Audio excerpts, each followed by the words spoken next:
Um, I was just reading through my textbook for class. It's called Classic Fairy Tales, and it is edited by Maria Starr. Really cool, interesting read, even if you're just a bookworm. It's really cool to have. I'm most definitely keeping this book when the class is over. But I was reading, we just finished talking about Little Red Riding Hood. And,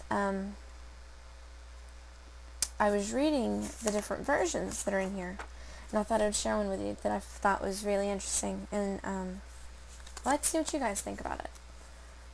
Maybe get a little discussion going or whatever. It's by Roald Dahl, which I'm sure some of you are familiar with. He is the author of Charlie and the Chocolate Factory, and if anybody's read any of his work, y'all could probably tell he's a little twisted. He has an interesting way of putting things. So this is his version of Little Red Riding Hood, and it is called Little Red Riding Hood and the Wolf. As soon as Wolf began to feel that he would like a decent meal, he went and knocked on Grandma's door. When Grandma opened it, she saw the sharp white teeth, the horrid grin, and Wolfie said, "May I come in?" Poor Grandmama was terrified. "He's going to eat me up," she cried. And she was absolutely right. He ate her up in one big bite. But Grandmama was small and tough, and Wolfie wailed, "That's not enough." "I haven't yet begun to feel that I have had a decent meal."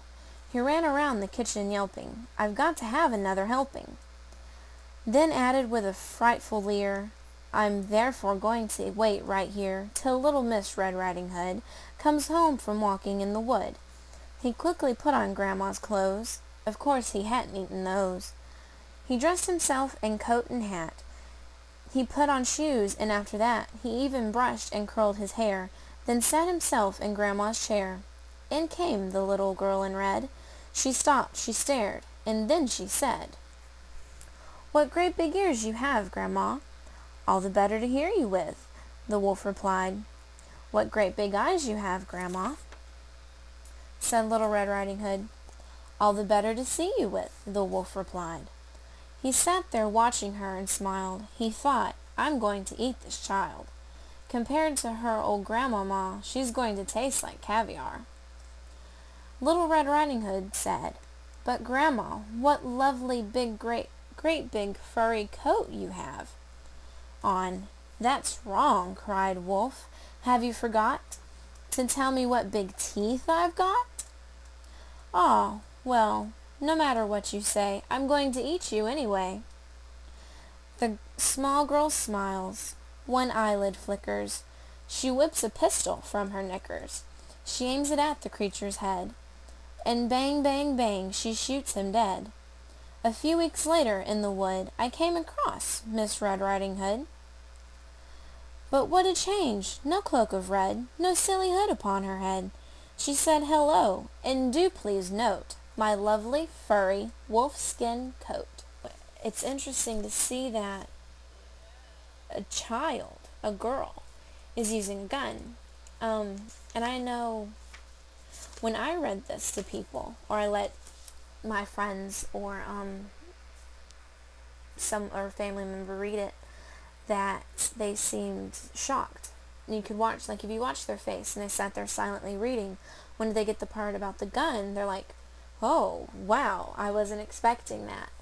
And I think it's because when you perceive Little Red Riding Hood, you think of maybe, no, I don't know, about a 10-year-old girl, and you don't expect a 10-year-old, especially a girl, to have a gun, and to know how to use it. So I like the shock that it gives, and it gives it a twist, whereas, in most versions of Little Red Riding Hood, she needs to be saved by the hunter or the woodsman. And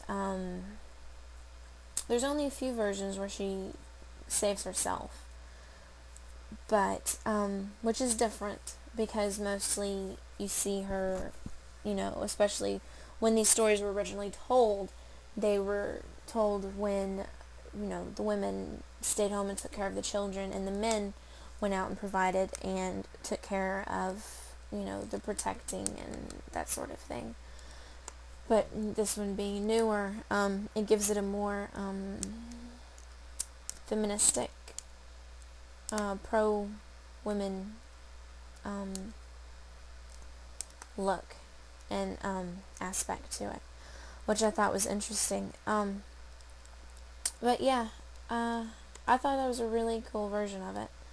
I think that's the most enjoyable one out of all of them that we read. And there's actually a second part that goes to it with the Three Little Pigs that he wrote. I might do another video on that if anybody's interested in hearing it. So, that's all. Tell me what you think. Is there anybody else out there that's interested in fairy tales or anything of that matter? I'd like to discuss it with you.